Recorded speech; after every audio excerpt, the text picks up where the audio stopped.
Welcome to our session on the future of service learning. Why are we still using this language? The presenters today are myself, Cindy Vincent, and Cynthia Lynch is the Executive Director of our Center for Civic Engagement, and Professor Sarah Moore out of Sociology, and we're all with Salem State University. So our video today will go over the history of community engagement and higher education in the United States context, and looking at the terminologies, the different terminologies that have been used over the centuries that community engagement has been part of higher ed. And then we're going to shift over and then start to critique a particular term, service learning, and question why are we still using this language? When we look at the larger history going on, why has this particular term stuck with us, and should we still be using this very problematic term? And then lastly, Professor Moore is going to be discussing critically engaged civic learning as a proposed alternative framework instead of service learning, and looking at different ways in which we can be talking about community engagement in higher education. And to conclude, we will end with a call to action. When looking at the history of community engagement as a terminology over time, we see that it's as old as the history of higher education in the US itself. Prior to the 19th century, colleges were primarily created for religious education and the training of ministers. So the emphasis on community engagement at that time was more on service and serving publics and individuals. In the 19th century, we see this terminology change once the Morrill Acts and the cooperative extension system were created, and we saw the spread of land-grant institutions. During this time, we saw a shift in an emphasis on public and outreach service. By the mid-1800s, with historically Black colleges and universities, we also saw the rise of these types of institutions, which were financially and morally supported by religious and philanthropic institutions and missionaries, and they were built with a focus on social change and challenging oppression to serve marginalized communities and create alliances to increase the success of families. In the early 20th century, we saw the creation of junior colleges, and the terminology of that changed to community colleges later in the century, where many of the first junior colleges were also affiliated with church denominations, and the focus on local communities with an emphasis on community service and volunteerism. In the 1960s and 70s, we see a radical shift towards community organizing and civil rights. We see education scholars like Freire emerging with an emphasis on critical and liberatory education and a move to end the banking model of education. During this time, the terminology shifted again with an emphasis on activism, social justice, organizing, and civics. So, stemming from this environment of civil rights, we saw the original proposal for the term service learning in 1967 by Sigmund and Ramsey.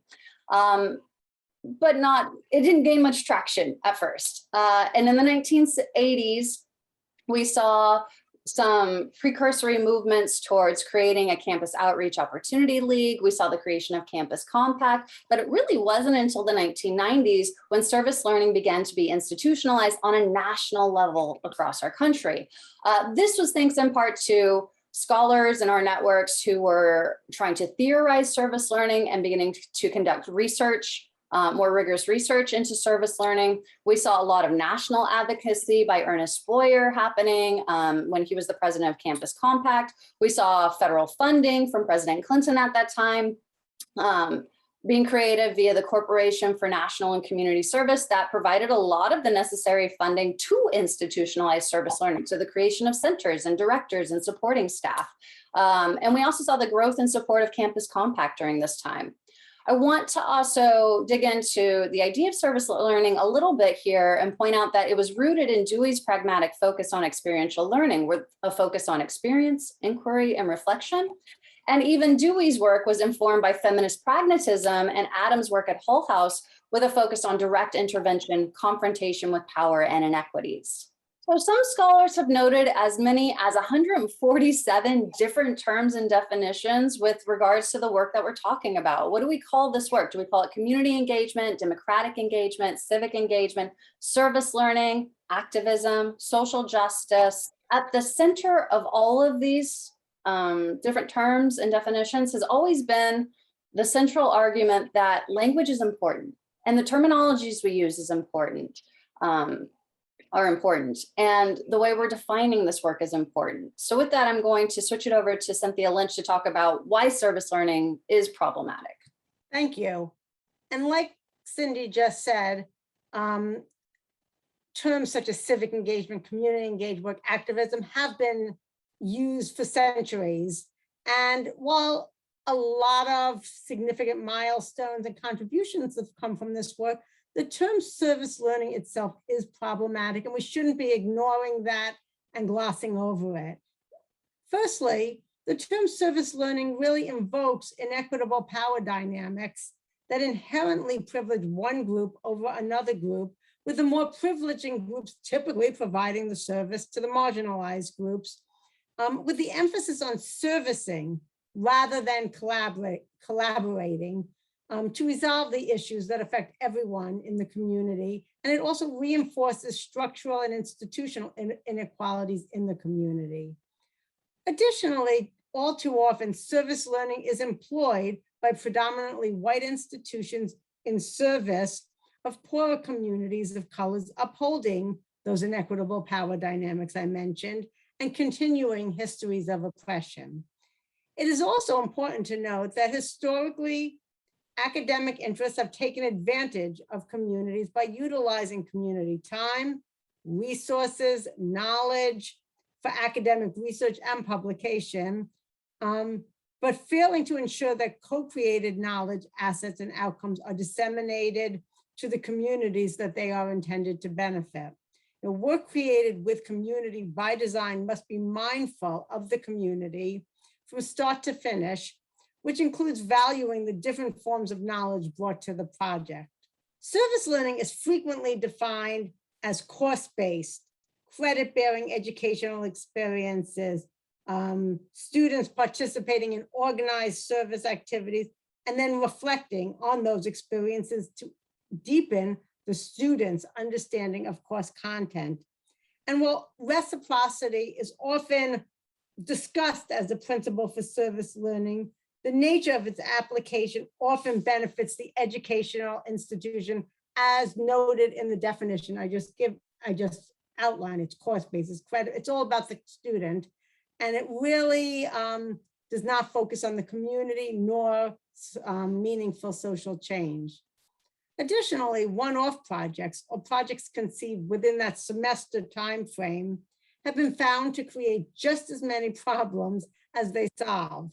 Such projects can exacerbate limited resources, restrict the possibility of long-term commitments, disrupt the workflow of ongoing projects, and sometimes completely abandon the community goals that they intended to achieve.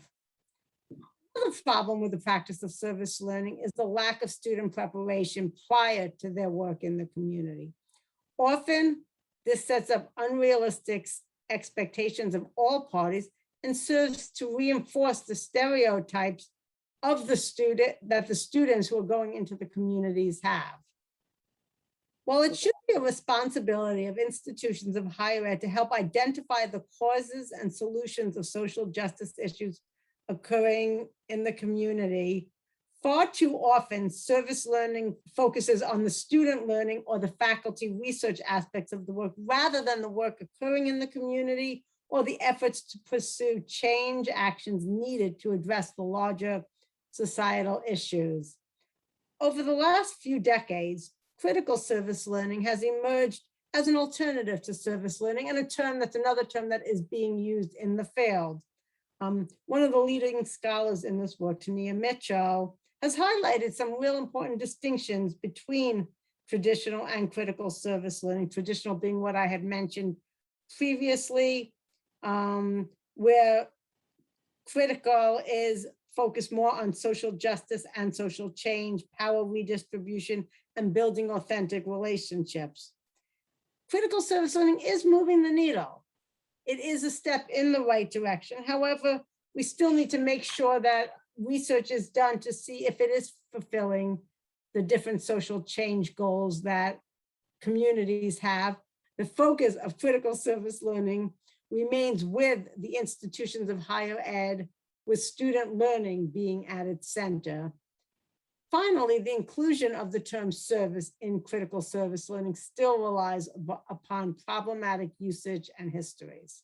Critically Engaged Civic Learning, or CECL, is a framework developed by the Center for Civic Engagement at Salem State in collaboration with community partners. CECL weaves together the strands of community engagement, critical service learning, and civic learning to promote more meaningful and equitable engagement with community partners. CECL represents a shift from student-centered service learning to an equity-based framework that views all stakeholders as invested partners in the co-design, implementation, and evaluation of CECL initiatives.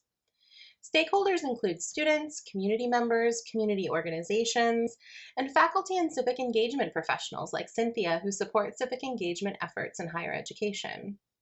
Again, CECL decenters the student as the focus of civic engagement and learning and resituates them among a constellation of stakeholders. The goal of CECL is meaningful, incremental, and holistic social change that builds on community assets, acknowledges that change doesn't happen overnight, and considers how civic engagement unfolds within a larger context of community partnerships. So what does CECL look like? CECL promotes civic learning and social change through redistributed power and authority, and is structured by 6 guiding principles: social justice, power dynamics, community, civic learning objectives, reflexivity, and sustainability. The principle of social justice asks us to consider the root causes of social issues in the community with the goal of challenging injustice and effecting social change. The principle of power dynamics asks us to consider the power imbalance that often emerges when faculty and students engage with community members. CECL encourages authentic partnerships, an equitable redistribution of power, and genuine reciprocity. The principle of community means that CECL projects are inclusive, collaborative, problem-oriented, and asset-based, and that community partners are equal participants in the co-creation of knowledge. The principle of civic learning means that all participants develop civic and democratic knowledge, skills, competencies, and values through CECL efforts. This entails co-designed actions that empower all participants to affect change in their community. The principle of reflexivity asks us to reflect on our own positionality within our work throughout the duration of a CECL project, considering how our own social locations shape our perspectives and our actions. Finally, the principle of sustainability asks us to consider the larger civic ecology in which our actions are occurring, to take a long-term approach to meaningful community change, and to consider how our work fits into a larger mosaic of actions designed to address community concerns and meet community needs. CECL outcomes for all stakeholders, not just students, include increased self-awareness, self-efficacy, and self-empowerment, increased awareness of civic agency, a better understanding of community, and workforce preparation, all of which attend to the importance of sustainable community and social change. We believe CECL is a framework that will help community and campus partners meet the unique historical moment we're in. With increased organizing and advocacy around issues like racial justice, climate change, health equity, closing the opportunity gap in schools, and transgender rights, among others, we believe CECL equips partners with a useful framework to address issues that affect their communities. Additionally, we know people are increasingly aware of the importance of systems-level change. Service providers have long been putting band-aids on gaping wounds like hunger, racial trauma, and gender violence, when what we really need is deep structural change, which the CECL framework can help us move toward. Finally, the landscape of higher education itself is changing. With an increased focus on project-based learning and applied knowledge, teachers are encouraging their students to engage beyond the classroom. Moreover, graduate students from diverse backgrounds continue to pursue learning and research for the sake of social change, and colleges and universities like our own here at Salem State are wrapping their arms around community engagement when it comes to faculty reward systems like tenure and promotion. We are at a moment when students, faculty, and community members alike are galvanized to act to promote equity, justice, and liberation. We hope you will consider extending this conversation by joining our coalition to change the language of service learning. Whether through critically engaged civic learning or other means, we hope to challenge the inequalities inherent in service learning. For more information about CECL or to join our conversation, please contact Cynthia Lynch, Executive Director of the Center for Civic Engagement and Frederick E. Berry Institute of Politics at Salem State University. Thank you so much.